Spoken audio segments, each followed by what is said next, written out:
আসসালামু আলাইকুম।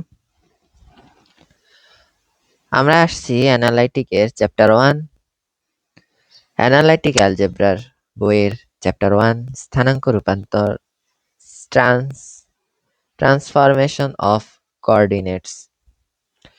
ট্রান্সফরমেশন অর্থ রূপান্তর আর কোঅর্ডিনেটস অর্থ কি? স্থানাঙ্ক। তো এখানে আমরা কি শিখতেছি যে আমাদের সমতলে কার্তেশীয় পোলার স্থানাঙ্কের ধারণা ব্যাখ্যা করতে পারবো। আমাদের স্থানাঙ্ক কয়টা? একটা কার্তেশীয় একটা পোলার আছে না, এটার ধারণা করতে পারবো। আর কার্তেশীয় পোলার স্থানাঙ্কের মধ্যে যে সম্পর্ক, দুইটা আলাদা জিনিস না, কিন্তু এটার মধ্যে একটা সম্পর্ক আছে, সেই দুইটা আমরা প্রতিষ্ঠা করতে পারবো। কার্তেশীয় স্থানাঙ্ককে পোলার স্থানাঙ্কে রূপান্তর করতে পারবো। যদি কোনোটা যদি কার্তেশীয়তে থাকে সেক্ষেত্রে আমরা পোলার স্থানাঙ্কে নিতে পারবো, পোলার স্থানাঙ্কে রূপান্তর করতে পারবো। আর পোলার স্থানাঙ্ককে আমরা কিসে? কার্তেশীয় স্থানাঙ্কে রূপান্তর করতে পারবো। আর কার্তেশীয় সমীকরণকে পোলার সমীকরণে, আবার সরলরেখা পোলার সমীকরণ প্রতিষ্ঠা করতে পারবো। কার্তেশীয় সমীকরণকে আমরা কি পোলারে নিতে পারবো, আর সরলরেখা পোলার সমীকরণ প্রতিষ্ঠা করতে পারবো।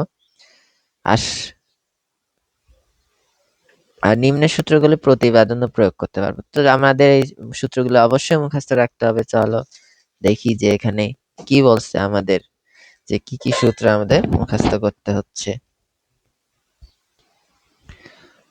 তাহলে এখন কি আসছে দেখি, যে অক্ষের দিক অপরিবর্তিত রেখে মূল বিন্দুকে সরাতে হবে। তো কি অক্ষ ঠিক থাকবে, কিন্তু এই যে অক্ষটা ঠিক থাকবে, কিন্তু এই যে বিন্দু আছে না, যে বিন্দুটা, এই বিন্দুটা সরায় দিব আর কি।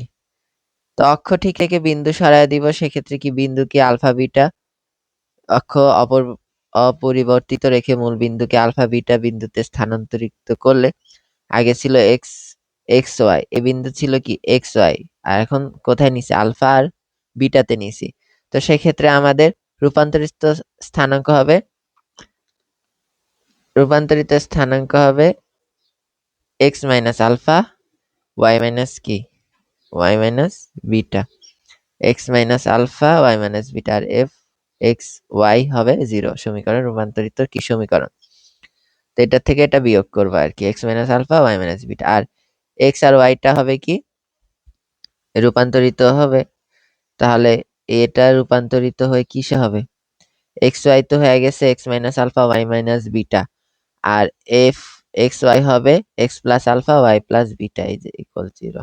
এই যে এটার সাথে এটা রূপান্তরিত এটাই হয়েছে। আর যে আগে ছিল এক্স ওয়াই, সেটা হচ্ছে x minus alpha Y minus কি বিটা রূপান্তরিত। এখন একটা তো বুঝলাম, এখন আসছি আমরা দ্বিতীয় শর্তে। তো দ্বিতীয় শর্তে কি বলো? মূল বিন্দুর অবস্থান অপরিবর্তিত রেখে অক্ষদ্বয়কে থিটা কোণে আবর্তন করলো। আচ্ছা, মূল বিন্দু থাকলো, অক্ষদ্বয়কে একটু তেড়া করে দিই। বিন্দু ঠিক থাকতো, অক্ষদ্বয়কে তেড়া করে দিই, সেক্ষেত্রে এই কোণ চেঞ্জ হবে না। এই যে, তো এই জন্য রেখা অক্ষদ্বয়কে থিটা কোণে আবর্তন করছি না। তো এক্স ওয়াই এর এক্স ওয়াই পরিবর্তন হয়ে কি হবে? তাহলে এক্স হবে হচ্ছে x cos theta plus Y sine theta, আর ওয়াই হবে minus x sine theta plus Y cos theta. এটা মুখস্থ। এখন আমরা যেগুলা সূত্র পড়তেছি এগুলো আমাদের মুখস্থ রাখতে হবে, দুইটা। তো x cos theta plus Y sine theta, আরেকটা হচ্ছে minus x sine theta, sorry, হ্যাঁ, minus x sine theta plus Y cos theta. তো কি দুইটা? প্রথমে হচ্ছে x cos theta plus y কি sine theta, x cos theta plus Y sine theta. আর পরেরটা হচ্ছে মাইনাস এক্স সাইন থিটা, আগে ছিল যেটা ছিল এক্স কস থিটা, ওইটা পরেরটা হয়ে গেছে মাইনাস এক্স সাইন থিটা। যেটা ছিল ওয়াই সাইন থিটা সেটা হয়ে গেছে ওয়াই কস থিটা। ওকে, তো এটা হচ্ছে আমাদের পরবর্তীতে স্থানাঙ্ক, এবং এফ এক্স ওয়াই হয়ে গেছে কি, যেটা সেটা থাকবে, যেহেতু মাইনাস আছে এটা প্লাস, প্লাস আছে মাইনাস হবে x cos theta minus y sine theta. আর এটা কি আছে, এক্স এর আগে মাইনাস, সাইনের আগে মাইনাস, না এটা কি প্লাস হয়ে গেছে। তো কি হয়েছে x sine theta plus Y cos theta equals 0। তো এটা হচ্ছে আমাদের 2 নাম্বার সূত্রটা। 3 নম্বরে কি বলছে দেখি যে মূল বিন্দুকে কি করছে আলফা বিটা বিন্দুতে স্থানান্তর এবং অক্ষদ্বয়কে থিটা কোণে আবর্তন করলে। এখন এই 1 আর 2 দোনোটা একসাথে করছে। এই আলফা বিটা বিন্দুতেও পরিবর্তন করছে আবার থিটা কোণেও আবর্তন করছে। আলফা বিটাতেও ইয়া করছে আবার থিটা কোণেও কি করছে থিটা কোণেও সরিয়ে দিছে। তো সেই ক্ষেত্রে আমাদের রূপান্তরিত স্থানাঙ্ক হবে না। সেক্ষেত্রে আমরা যে x minus alpha y minus beta আছে না, এগুলো আমরা x এর জায়গায় দিয়ে দিব। এটা x এর জায়গায় দিব, এটাও এখানে x এর জায়গায় দিব। y মাইনাস বিটা y এর জায়গায় দিব, y মাইনাস বিটা y এর জায়গায় দিব। সেম কাজ। x minus alpha cos theta plus y minus beta sin theta minus x minus alpha sin theta plus y minus beta cos theta যেটা আছে সেটাই, শুধু কি হয়েছে x এর জায়গায় x minus alpha y minus কি বিটা বসছে।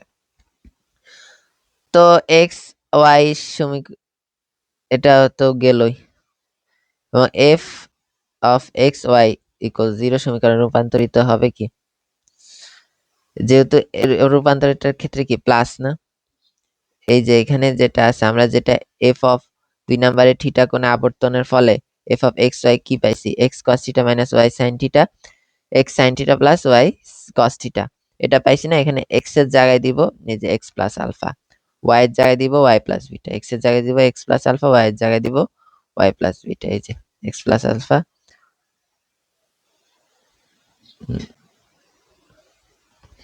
না এটা আলাদা, এটা এরকম হবে না, এটা শুধু কি হবে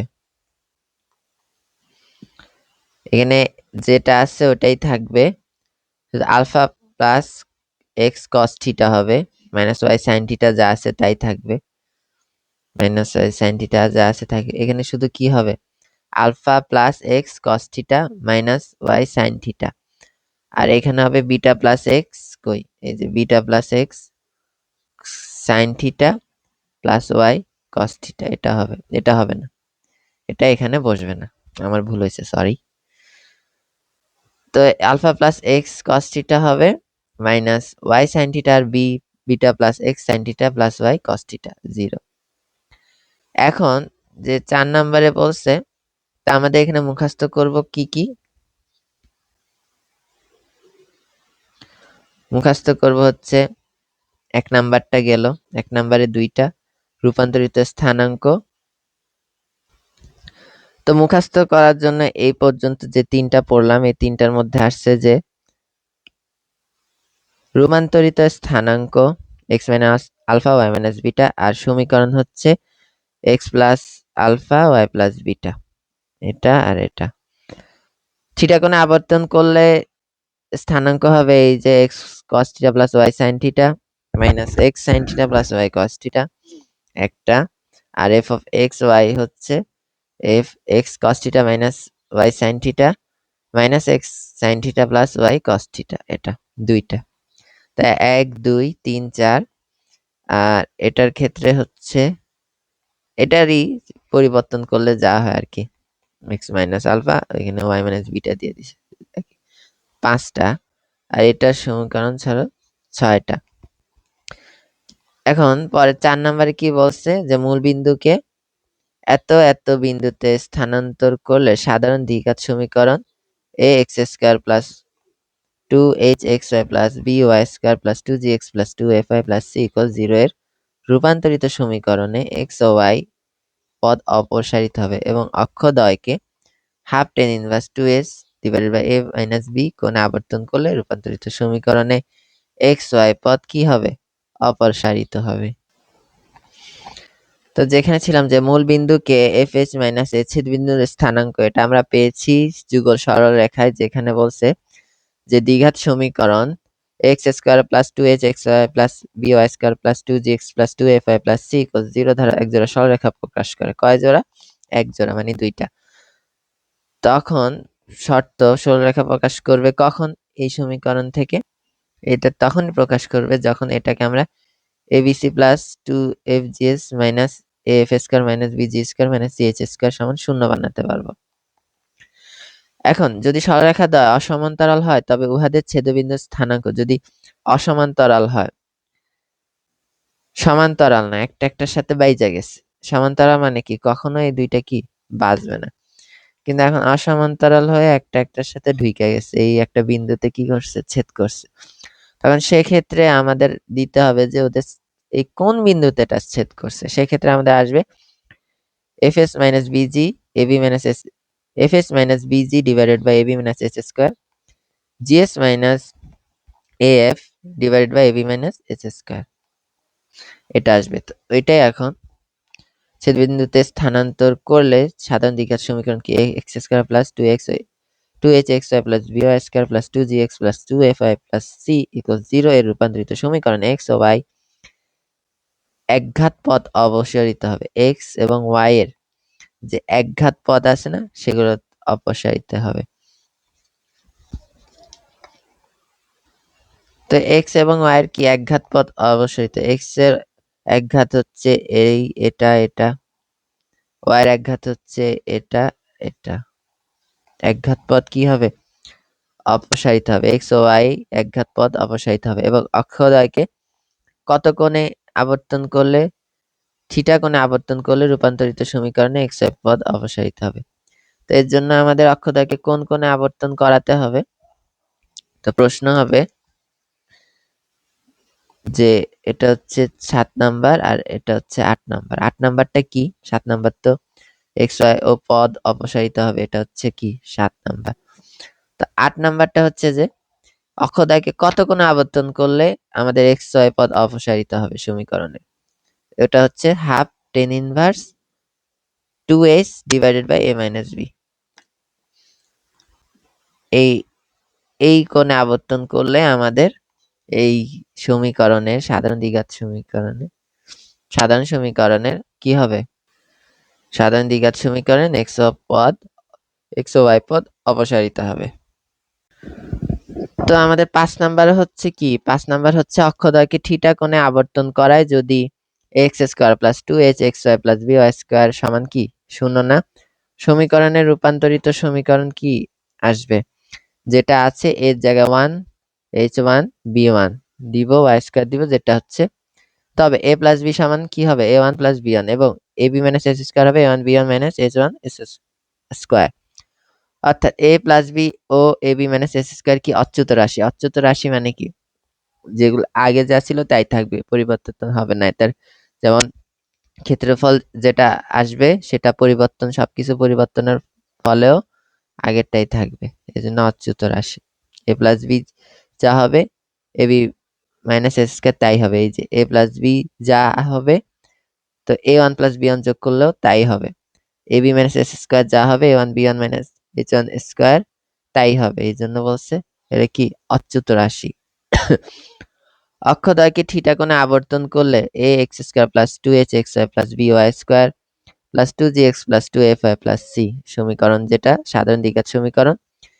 এর ক্ষেত্রে a plus b g square plus f square এবং ab মাইনাস s স্কয়ার কি রাশি, অচ্যুত রাশি। যদি থিটা কোণে আবর্তন করে, অক্ষদ্বয়কে কোন কোণে আবর্তন করলে, থিটা কোণে আবর্তন করলে দ্বিঘাত সমীকরণের ক্ষেত্রে, কিসের ক্ষেত্রে, এই দ্বিঘাত সমীকরণের ক্ষেত্রে কি হবে, a plus b G square plus F square এবং ab মাইনাস s স্কয়ার একটা কি রাশি, অচ্যুত রাশি হবে।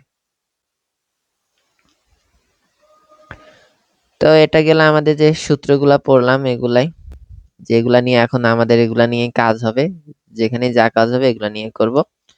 তো দেখা হচ্ছে পরের ভিডিওতে ইনশাআল্লাহ। আসসালামু আলাইকুম।